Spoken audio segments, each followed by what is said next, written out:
할렐루야.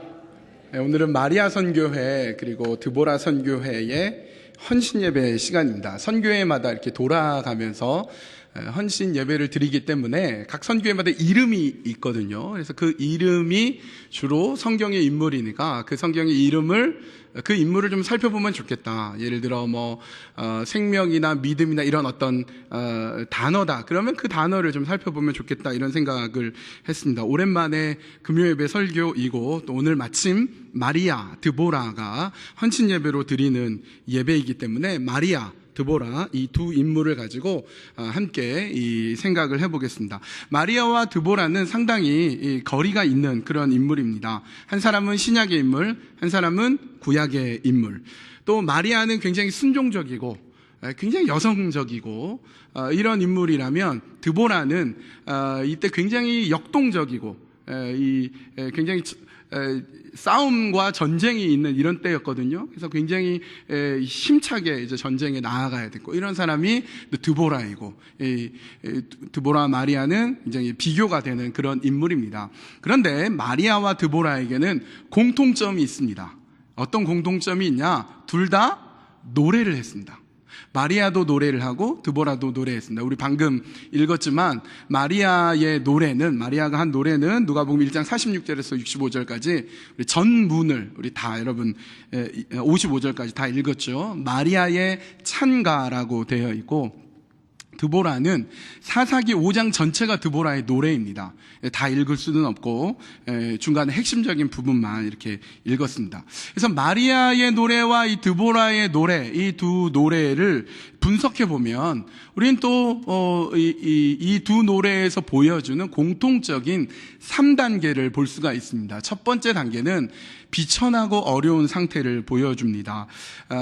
마리아가 이렇게 얘기하죠. 그가 이 여종의 비천함을 보살펴 주셨기 때문입니다. 마리아의 그 비천함, 마리아의 지금 어려움, 마리아가 처해지는 굉장히 힘든 이런 상태를 보여주고 있습니다. 또 드보라는 사사기 5장 7절 나 드보라가 일어나기까지 이스라엘의 어머니 내가 일어나기까지 이스라엘에서는 용사가 끊어졌다. 지금 아주 절박한 전쟁의 소용돌이 속에 있는데 이스라엘에 용사가 없어요. 싸울 수가 없는 겁니다. 굉장히 어려운 상태. 지금 나라가 굉장한 위기 가운데 있는 상태. 이 둘 다 어렵고 비천하고 힘들고 괴로운 이런 상태를 보여주고 있습니다. 그리고 두 번째 단계는 하나님의 도우심과 인도하심을 보여줍니다. 하나님께서 이 비천한 마리아를 돌아보시죠. 누가복음 1장 49절 힘센 분이 나에게 큰 일을 하셨기 때문입니다. 이 비천하고 이 가련한 여인인 마리아에게 힘센 하나님이 오셔서 놀라운 일, 위대한 일을 하셨다 이렇게 노래하고 있습니다. 위기 가운데 있는 드보라에게는 사사기 5장 13절 끝부분에 주님께서 나를 도우시려고 용사들 가운데 내려오셨다. 하나님께서 위기 가운데 있는 이스라엘을 향해서 직접 개입하시고 도와주시고 인도해 주신다라고 얘기합니다. 그리고 이제 3단계, 이 시의 공통적인 3단계는 악당들은 섬멸하고 완전히 전멸, 다 없애버리고 정의가 승리함을 보여주고 있습니다. 누가복음 1장 51절 52절 그는 그 팔로 권능을 행하시고 마음이 교만한 사람들을 흩으셨으니 제왕들을 왕자에서 끌어내리시고 비천한 사람을 높이셨습니다. 정의가 승리하게 되고 교만하고 막 힘센 이런 사람들을 하나님께서 다 흩어버리시는 것을 보여줍니다. 또 드보라 역시 사사기 5장 27절 시스라는 그의 발 앞에 꼬꾸라져서 쓰러진 채 누웠다. 그의 발 앞에 꼬꾸라지며 쓰러졌다. 꼬꾸라진 바로 그 자리에서 쓰러져서 죽고 말았다. 여기서 시스라는 이 이스라엘을 공격하고 괴롭히던 적의 장군입니다. 장수. 얼마나 전선적인 장수였던지 이 시스라 장군이 나오면 백전백승해버려요. 그러니까 시스라는 이스라엘을 너무 괴롭히는 겁니다. 그런데 결론 하나님께서 역사하시니까 그 전설적인 장군 시스라가 꼬꾸라지고 쓰러지고 또 쓰러지고 꼬꾸라지고 쓰러지고 죽었다. 이게 이제 결론인 것입니다. 그래서 이 드보라의 시, 마리아의 시, 이 두 시의 공통점은 이제 1, 2, 3단계로 볼 수 있는데, 첫 번째 비천하고 어려운 상태에서, 두 번째 단계 하나님의 도우심과 인도하심, 그리고 세 번째 악당들을 섬멸하고 결국 정의가 승리하심을 보여줌을 이제 마리아가 그렇게 노래하고 또 드보라가 동일하게 노래하고 있습니다. 그렇다면 여러분, 마리아에게는 어떤 비천함이 있었는가? 마리아가 있었던 비천함은 뭐겠습니까? 마리아는 동네 총각인 이 요셉과 정혼을 했습니다. 유대법에 의하면 결혼을 약속하면 동침해서는 안 돼요. 혼인할 때까지, 정식 결혼이 이루어질 때까지 일정한 기간 동안 서로를 잘 보살펴주고 또 결혼 준비를 잘 해서 돈도 좀 모으고 그렇게 해가지고 결혼하게 됐는데, 남편 요셉의 직업이 뭡니까? 목수였죠. 목수. 그때 당시에 이 하이어라키, 이 계급 단계를 보면 제일 아래는 고아, 객, 과부, 이방인, 뭐 말할 것 없이 가장 어려운 가운데 있는 가장 최하층민이고, 그 바로 위가 창기입니다. 창기. 그래도 조금 나아요, 고아보다. 왜냐하면 이 돈을 벌어들일 수가 있으니까. 그리고 바로 그 위가 목수입니다. 목수. 목수 위가 농부이고 어부가 되고요. 그 위가 세리. 세리는 돈을 많이 벌이는 대신에 사람들의 손가락질을 많이 받죠. 그리고 그 위가 군인들입니다. 군인들. 전쟁터에 나가서 이제 직업 군인으로 탁 일하고, 군인이 그래 꽤 높아요. 그 위가 이제 정치 지도자, 바리새파 사람들, 사두개파 사람들 이렇게 있고, 그 위가 종교 지도자, 대제사장들 이렇게 있고, 그 위가 이제 귀족이라든지 왕 이렇게 됩니다. 그러니까 마리아가 결혼할 자신의 남편은 어느 정도 단계냐? 굉장히 아래에 있어요. 목수. 가난합니다. 더욱이 여러분, 우리가 목수 딱 그러면 영화라든지 뭐 그림이나 이런 데 보면 예수님 혹은 예수님 아버지 요셉이 이렇게 가구를 짜는 그림을 볼 때가 있는데, 지금 이 요셉과 마리아가 살고 있는 그 지역은 갈릴리 지역 중에서도 나사렛입니다. 나사렛은 빈민촌입니다. 굉장히 가난한 사람들이 있기 때문에 가구를 짜서 이렇게 사고, 우리가 뭐 아이케아, 뭐 이케아라든지 좋은 뭐 보르네오 가구로 만든 뭐 이런 책상, 뭐 의자 이런 게 생각하는데 그렇지 않습니다. 예전에 이 구두 닦는 사람이 이 구두통을 들고 메고 구두 딱 이렇게 다니듯이, 이 예수님의 아버지 요셉은 이 못이나 망치나 이런 도구들을 들고 다니면서 문짝 고쳐요, 지붕 고쳐요 이러면서 문짝 고치고 지붕 고치는 이런 일들을 하는 그런 가난한 사람이었습니다. 어느 날 이 요셉이 마리아하고 약혼을 해서 결혼하기 위해서, 그래도 비록 가난하지만 열심히 일을 하면서 결혼 지참금을 막 모으고 있는데, 때때로 데이트를 하겠죠. 딱 마리아를 만났는데 그날따라 이상하게 밥을 많이 먹어 보입니다. 이렇게 배가 막 부른 거예요. 이건 왜 이렇게 배가 부르냐, 무슨 일이 있냐? 마리아가 속이지 않습니다. 사실은 내가 임신했습니다. 요셉으로서는 이제 청천벽력 같은 소리입니다. 마리아, 도대체 이게 어떻게 된 거냐 마리아, 이게 말이 되는 소리냐 마리아, 어떻게 그럴 수 있냐 이러면서 되게 원망을 하겠죠. 어떻게 이럴 수 있느냐. 신명기 22장에 의하면 여자가 부정을 저질렀을 때 이렇게 해야 됩니다. 그 여자를 그 아버지의 집 문 밖에 끌어내고, 그 성읍의 사람들은 그 여자를 돌로 쳐서 죽이십시오. 그 여자가 자기 아버지 집에 있을 때에 음행을 하여 이스라엘 안에서 수치스러운 일을 하였기 때문입니다. 그러므로 당신들은 당신들 가운데서 이런 악의 뿌리를 뽑아야 합니다. 마리아는 이제 그 집에서 끌려 나와서 돌 맞아 죽어야 되는 거죠. 마리아를 살릴 수 있는 방법이 딱 하나 있는데, 그것은 요셉이 침묵하면 됩니다. 모르는 척 끊어주면 돼요. 파혼을 하는 경우입니다. 그러나 그럴 경우에 요셉은 마리아를 고발하지 않고 파혼만 하는 경우 모든 질타는 요셉의 몫이 됩니다. 자신의 아이를 임신한 여자를 버린 파렴치범이라는 소리를 듣게 되죠. 돌맞아 죽지는 않지만 자기가 그 모든 죄를 뒤집어 쓰고 파혼했기 때문에 이제 더 이상 그 동네에서 살 수 없게 되는 거죠. 그런데 요셉은 그렇게 합니다. 그의 남편 요셉은 의로운 사람이라 이를 드러내지 아니하고 가만히 끊고자 하여, 아무 말도 안 하고 가만히 파혼하려고 결정했습니다. 마리아가 죽는 것보다 내가 손해보는 게 낫다 이렇게 생각했죠. 그런데 그날 밤 꿈에 천사가 나타나서 요셉에게 현몽을 합니다. 마리아 데려오기를 두려워하지 말아라.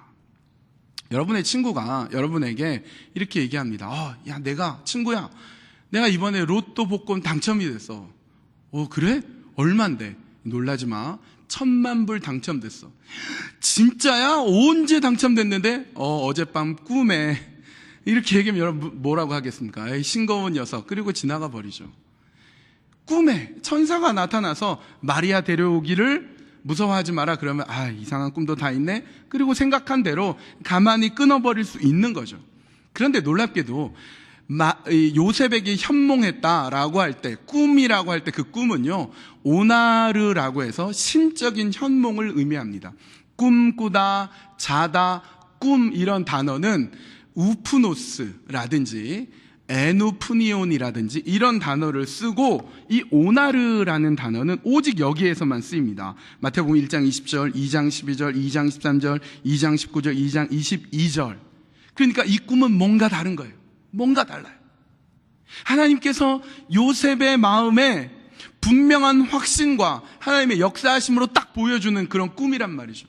꿈에서 딱 깨자마자 마리아한테 달려갑니다. 내가 당신을 믿겠소. 내가 당신을 데리고 가겠소. 그리고 결혼할 때까지, 아이를 낳을 때까지 동침하지 않고 아이가 태어난 다음에 그 이름을 예수라고 이름을 짓게 됩니다. 요셉과 마리아는 예수님이 태어난 다음에 8일째 되는 날 정결 예식을 위해서 예루살렘으로 갑니다. 정결 예식이라 하면 모든 첫 번째 태어난 아이는 하나님께 드린다라는 의미거든요. 그때 이제 할례도 하는 거죠. 그때 마리아와 요셉이 하나님께 뭘 드리냐면 제사를 해야 되는데, 집비둘기 2마리와 산비둘기 1쌍, 즉 4마리의 비둘기를 바칩니다. 여러분, 예수님이시니까 소를 바치거나 암소를 바치거나 아니면 어린 양을 이렇게 바칠 수 있잖아요. 근데 왜 비둘기 4마리를 드렸을까? 가난하니까. 돈이 없으니까 최대 모아가지고 비둘기 4마리밖에 못 샀던 거죠. 어느 부모가 갓 태어난 아이를 말이 먹고 있는 구유에다가 누이고 싶은 부모가 어디 있겠습니까? 그러나 요셉과 마리아는 비싼 여관, 아주 좋은 집 구할 돈이 없었던 겁니다. 그래서 마리아는 굉장히 가난한 집에 시집을 가야 됐고, 더욱이 마리아가 잉태하게 됐을 때 그 나이가 전승에 의하면 12살로 봅니다. 12살에 임신해서 13살에 예수님을 낳게 되죠. 12살. 초등학교 6학년, 중학교 1학년. 이 아이한테 이제 임신하게 되는 거죠. 천사 가브리엘이 마리아에게 나타나서 평안을 빌었습니다. 마리아는 천사를 만난 것도 놀랐지만 인사를 하는 게 너무 이상했어요. 천사가 이렇게 말합니다. 무서워하지 마라. 하나님의 놀랍고 위대한 은혜가 있고 그 계획이 있다. 그 은혜가 뭔가 하니 네가 잉태해서 아들을 낳을 것인데 이름이 예수이고 지극히 위대하게 될 것이고 높으신 분의 아들이고 다윗의 왕위를 이어갈 것이고 야곱의 집의 왕으로 다스릴 것이며 그 나라가 영원할 것이다. 어마어마한 얘기를 합니다. 생각지도 못했던 얘기를 합니다. 12살 난 처녀 꼬마 마리아가, 소녀 마리아가 하나님의 은혜, 이게 무슨 은혜입니까? 감당할 수나 있겠습니까? 부담스러울 수밖에 없는 일인 것입니다. 그래서 천사 가브리엘에게 마리아가 질문합니다.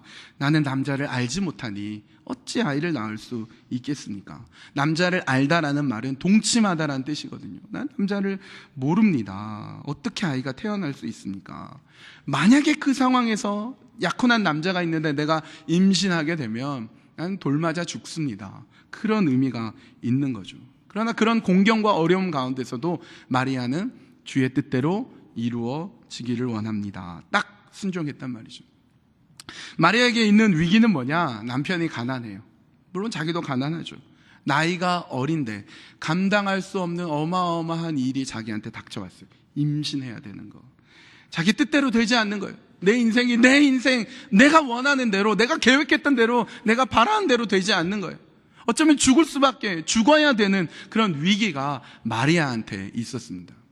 이번엔 드보라를 보겠습니다. 드보라에게는 어떤 어려움이 있었는가? 당시 이스라엘의 적은 이 가나안이란 나라를 다스리고 있는 하솔이란 나라가 있는데 왕 이름이 야빈이었습니다. 야빈. 이름도 근사하죠. 야빈. 빈이에요, 빈. 야빈인데, 이 야빈이란 왕이 어떤 무기를 갖고 있었느냐.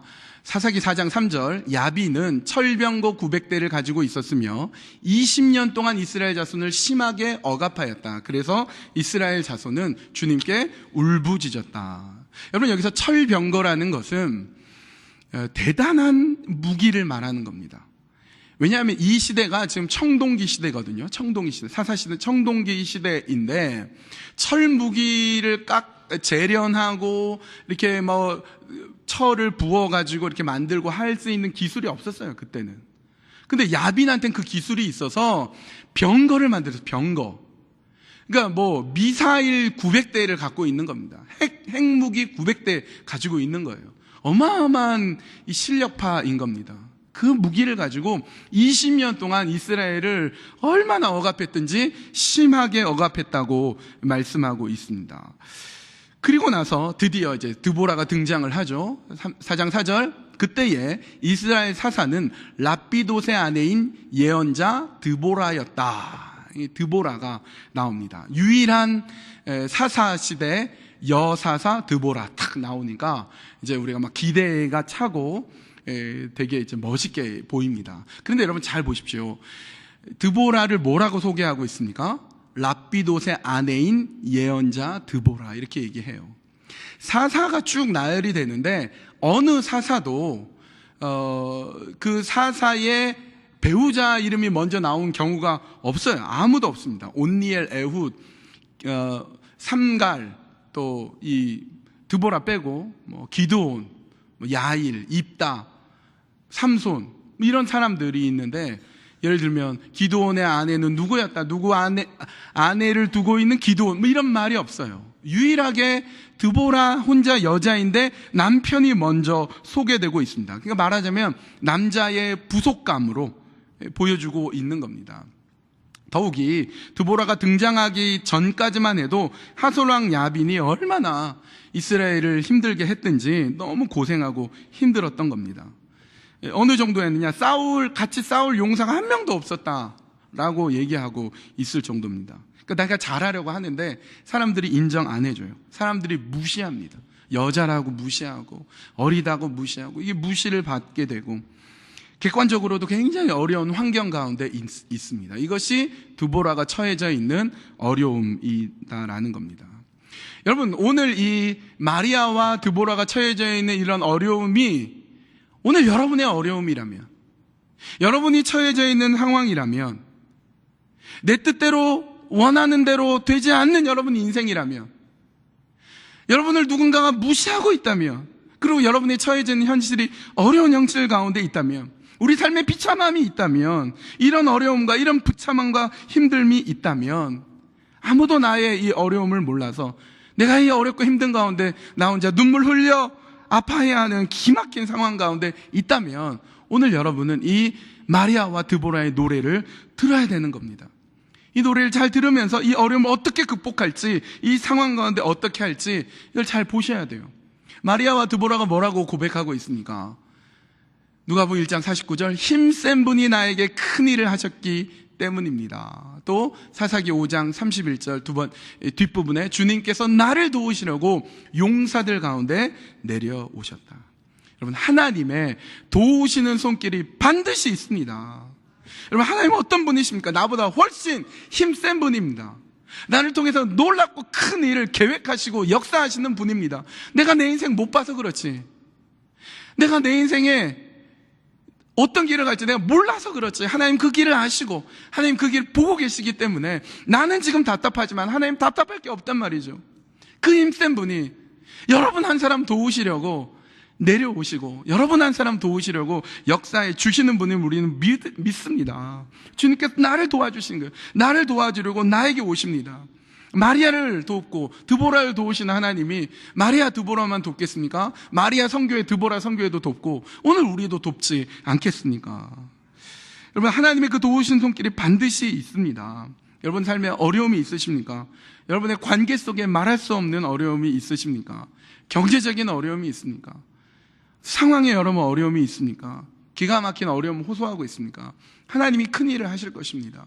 힘센 분이 나를 도우시려는 그 하나님께서 나와 함께 해 주실 줄 믿습니다.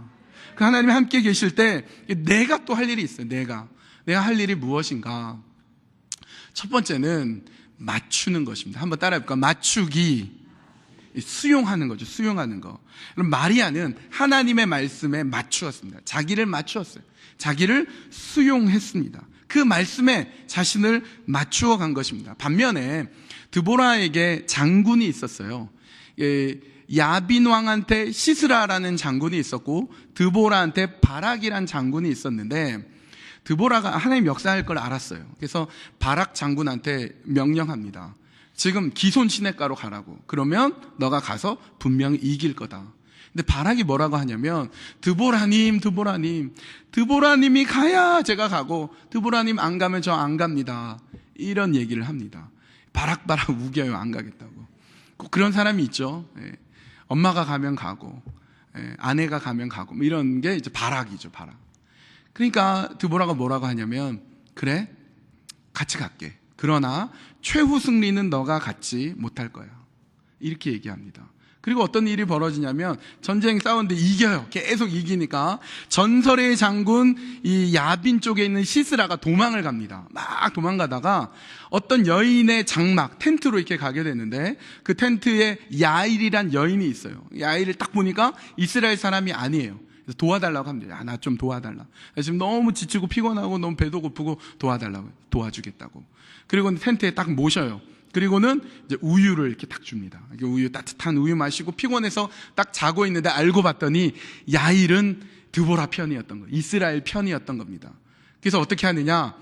이 관자놀이, 눈과 귀 사이 관자놀이를 장막 말뚝으로 한번 팍 박아가지고 죽이는 이런 장면이 연출이 됩니다. 그래서 시스라가 꼬부라지고 쓰러지고 꼬부라졌다. 이런 내용이 있는 거죠. 여러분, 바락이 갖추지 않으니까, 수용하지 않으니까, 그것을 맞추어 주지 않으니까 결국은 영광은 다른 여자가 차지해 버리게 되는 것입니다. 여러분, 우리가 맞추는 거 중요합니다. 맞춰줘야 돼요. 교회가 부흥하려면 여러분 어떻게 해야 됩니까? 맞춰줘야 돼요. 서로에게 맞춰줘야 되고 특별히 새 가족에게 맞춰줘야 됩니다. 연약한 사람에게 맞춰주는 거, 이게 중요합니다. 로마서 15장 1절, 믿음이 강한 우리는 믿음이 약한 사람들의 약점을 돌보아 주어야 합니다. 우리는 자기에게 좋을 대로만 해서는 안 됩니다. 상대의 수준에 맞춰주는 거죠. 어른과 아이가 있으면 아이한테 맞춰주는 거죠. 여행 떠날 때 가족의 구성원 중에 제일 어린 아이한테 맞춰줘야죠. 이 아이가 가다가 화장실 가고 싶다면 멈춰줘야죠. 아이가 배고프다 그러면 먹여줘야죠. 아이가 피곤하다 그러면 재워줘야죠. 그래야 여행다운 여행이 되지, 내가 오래 갈 수 있다, 아이는 피곤해 죽겠는데 막 가고 그러면 안 됩니다. 가난하고 연약한 사람, 힘들고 어려운 사람, 하나님 형상으로 지어준 사람, 그 사람에게 배려해야 됩니다. 왜? 그 사람에게 하나님의 가치가 심어져 있기 때문에 그렇습니다. 1854년 당시 미국 대통령은 14대 프랭클린 피어스라는 대통령이었는데 두마미시라는 인디언이 있었어요. 이게 땅을 계속 넓히고 있으니까 서부로 막 전진하고 있으니까 땅이 필요해가지고 그 두마미시 인디언한테 땅을 팔아라 딱 그랬어요. 그때 인디언의 추장이 편지를 씁니다. 공존의 이유라는 이 편지가 지금도 굉장히 유명한 편지인데요. 편지 중간에 이렇게 돼 있습니다. 그대들은 어떻게 저 하늘이나 땅의 온기를 사고 팔 수 있는가? 공기의 신선함과 반짝이는 물은 우리가 소유하고 있지도 않은데 어떻게 팔 수 있다는 말인가? 우리는 땅의 한 부분이고 땅은 우리의 한 부분이다. 향기로운 꽃은 형제의 자매이다. 사슴, 말, 큰 독수리들은 우리 형제들이다. 바위산, 풀잎의 수액, 조랑말과 인간의 체험 모두가 한 가족이다. 그들의 제안을 잘 고려해 보겠지만 이 땅은 거룩한 것이기에 쉬운 일은 아니다. 만약 이 땅을 팔더라도 거룩한 것이라는 걸 기억해달라. 한 가지는 알고 있다. 우리 모두의 하느님은 하나라는 것을. 백인들도 이 공통된 운명에서 벗어날 수는 없다. 결국 우리는 한 형제임을 알게 되리라. 이 편지를 딱 읽고 대통령이 감동을 받았어요. 그리고 땅을 뺏었어요. 감동은 감동이고 땅은 땅이니까 뺏었어요. 그리고 뺏고 나서 그 땅의 이름을, 이 추장의 이름을 딱 붙였습니다. 추장의 이름이 시애틀이었어요. 시애틀. 이 시애틀이 이 추장의 이름을 따온 것입니다. 여러분, 상대방을 존중하는 것, 맞춰주는 것, 그 사람이 진짜 능력 있는 사람이죠. 두 번째 우리가 해야 되는 건 무엇이냐? 한번 따라해 볼게요. 낮추는 것입니다. 우리가 잘 아는 말씀, 갈라디아서 2장 20절 같이 한번 읽어보죠. 시작.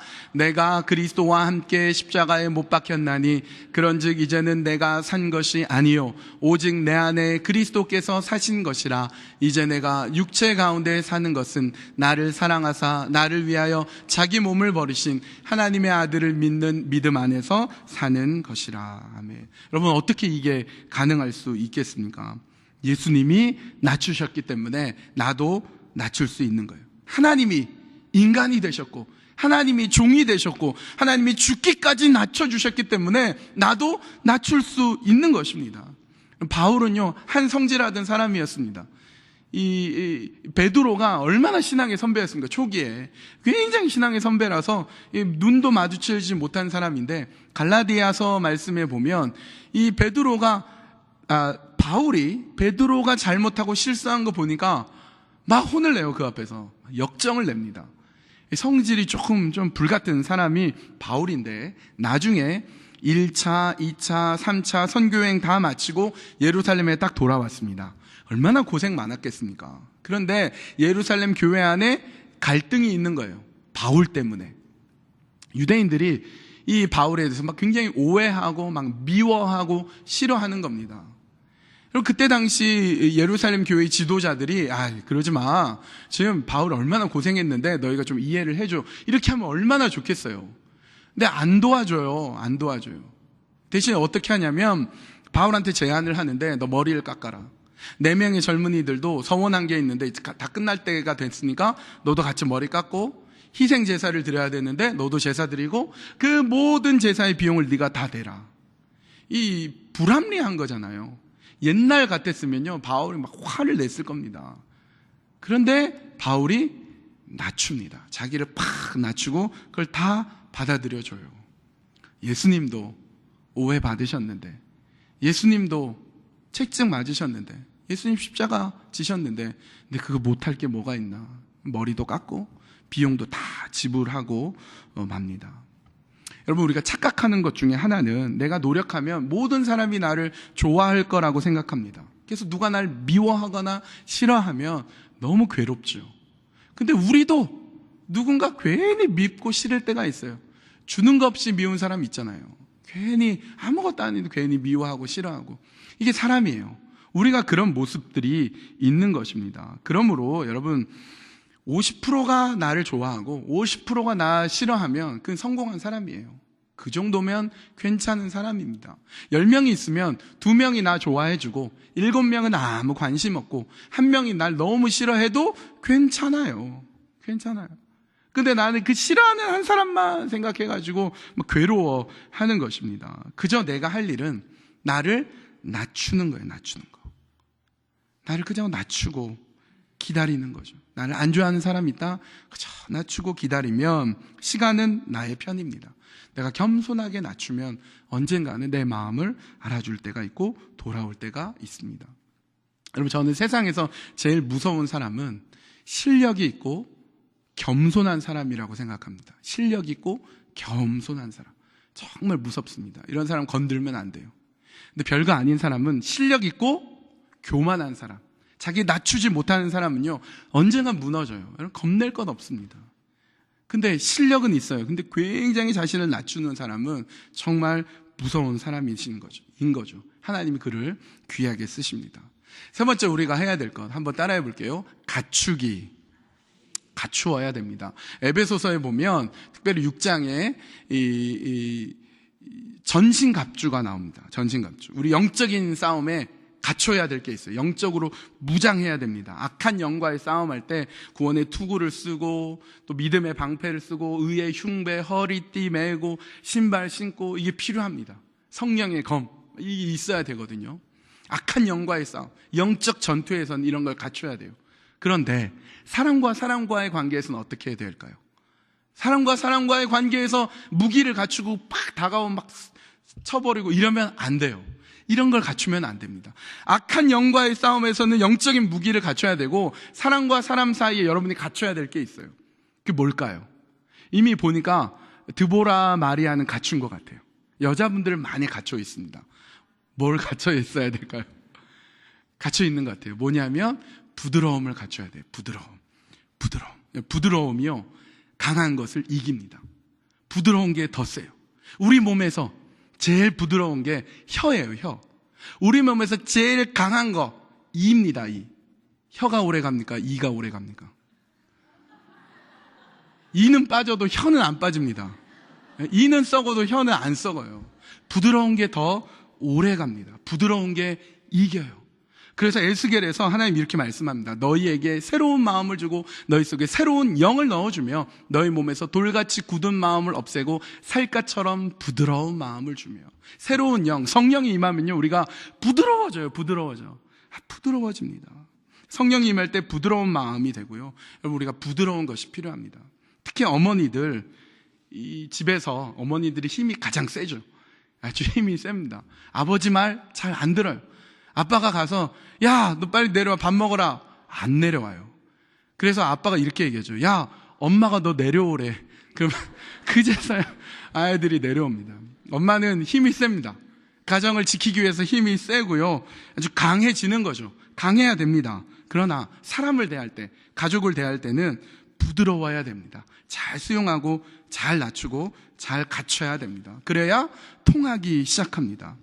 특히 남편은요, 아내의 인정을 받고 싶어 하죠. 아내는 남편의 사랑을 받고 싶어 하고, 남편은 아내의 인정을 받고 싶어 합니다.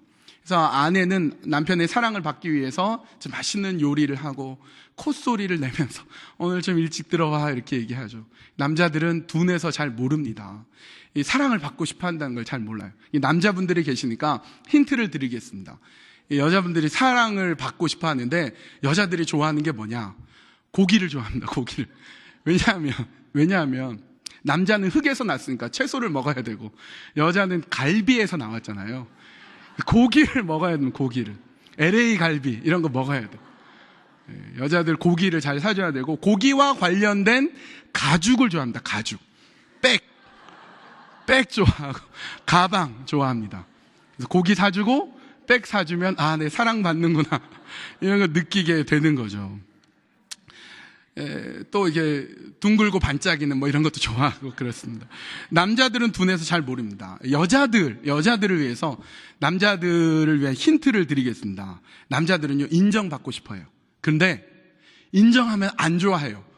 신기하죠? 인정받고 싶어 하는데 막 인정하면 안 좋아해요. 그러니까 인정받으려고 노력을 안 해요. 뭐 모르는 체 합니다. 그러니까 여러분이 인정을 해주되 인정을 막 하게끔 만드는 게 아니라 여러분이 모른 척 하면서 인정해주면 되게 좋아합니다. 예를 들면 이거예요. 딸과 아들이 저한테 있는데, 저희 가정에 딸이 있고 아들이 있는데, 딸은 무슨 상을 받잖아요. 그럼 제일 먼저 상을 들고 탁 옵니다. 학교 끝나면 상을 이렇게 탁 들고 와요. 그러니까 아빠가 퇴근할 때 맞춰서 식탁 위에 상을 딱 놓죠. 내 상 받았단 말이지. 맛있는 걸 내놔라. 뭐 이런 거죠. 아들은요, 상이 어디 있냐면 가방 깊숙한 곳에 있습니다. 무슨 성적상, 뭐 트럼프 사인 받은 상 가방 밑에 있어요. 그래서 이게 뭐냐? 이게 무슨 상 받았냐? 그러면 뭐 다 받는 거 뭐 그런 거 있어? 이러고 넘어가요. 아니, 상 받으면 그래서 야, 다 받는 거야? 뭐 이런 거 왜 받아왔어? 이러면 안 돼요. 받았구나, 잘했다, 이렇게 칭찬을 막 해줘야 됩니다. 남편이 프로모션 됐어요. 월급이 올랐습니다. 직장에서 직위가 올랐습니다. 그러면 여러분들이 막 칭찬을 해줘야 돼요. 남편들은 안 드러내요. 얘기 안 하거든요. 어떻게든 알아내서 칭찬을 해줘야 됩니다. 막 칭찬하면 뭐 고생하는 거지 뭐 이렇게 얘기하고 얼마 안 돼 이렇게 얘기해요. 그럴 때 여러분들이 아내 말 들어서 손해보는 사람 없어, 아내 말 잘 들으면 떡이 나와 이러면서 영광을 여러분이 받으면 안 돼요. 절대 금지요. 여러분들이 수고했어요, 당신 자랑스러워요, 대단합니다, 멋집니다, 고기 사줘요, 이렇게 얘기해 주셔야 됩니다. 남자들은요, 인정을 받고 싶어 합니다. 여러분, 우리는 누구나 사랑받고 싶어 하죠. 인정받고 싶어 하죠. 우리 삶에 어려움이 있고 외로움이 있고 아픔이 있죠. 그럴 때 여러분, 우리는 남자 여자 상관없이 우리는 하나님 앞에 나아가는 것이 필요합니다. 예수님이 여러분을 부르세요. 예수님이 여러분을 인정해 주시고 싶어 하시고, 여러분을 붙들어 주고 싶어 하시고, 여러분에게 사랑을 베풀어 주고 싶어 하십니다. 나를 위해 오신 주님, 내가 주님 닮기 원합니다. 나는 오늘도 연약하고, 나는 오늘도 쓰러지고, 나한테 선한 거 하나도 없지만 그래도 난 사랑받고 싶습니다. 나 다시 일어나고 싶습니다. 하나님, 나 다시 일으켜 주십시오. 내 어려운 가운데 하나님, 나 일으켜 주십시오. 일으켜 주십시오. 우리 그 마음으로 섰으면 좋겠습니다. 우리 하나님, 우리는 너무나 외롭습니다. 우리는 너무나 아픕니다. 너무나 괴롭고 슬플 때가 많습니다. 하나님의 사랑을 구합니다. 하나님, 나는 사랑받고 싶고, 나는 다시 일어서고 싶고, 나는 다시 주의 길로 걷고 싶습니다. 하나님, 때로는 마리아처럼 내가 원하는 내 인생의 길을 걷지 못할 때도 있고, 드보라처럼 사람들이 인정해 주지 않을 때도 있고, 때로는 길이 막혀서 답답할 때도 있습니다. 그것이 오늘 우리의 모습입니다. 그러나 하나님 분명히 믿기는, 힘센 분이 나에게 큰 일을 하셨다 고백한 마리아처럼, 주님께서 나를 도우시려고 용사들 가운데 내려오셨다 분명히 고백한 드보라처럼, 오늘 우리가 주 앞에 고백하며 나아가오니, 주님, 우리 가운데 역사하여 주시옵소서. 나를 붙잡아 주시옵소서. 나를 세워 주시옵소서. 주님께서 내 삶 가운데 개입하여 주시고, 나를 붙들어 주시고 다시금 일으켜 주시어서 주님이 원하시고 기뻐하신 그 놀라운 은혜의 길로, 사랑의 길로, 믿음의 길로 걸어갈 수 있도록 우리를 붙잡아 주시옵소서. 온전히 주께서 영광과 승리 가운데 함께해 주실 것을 믿사오며 예수님의 이름으로 기도합니다. 아멘.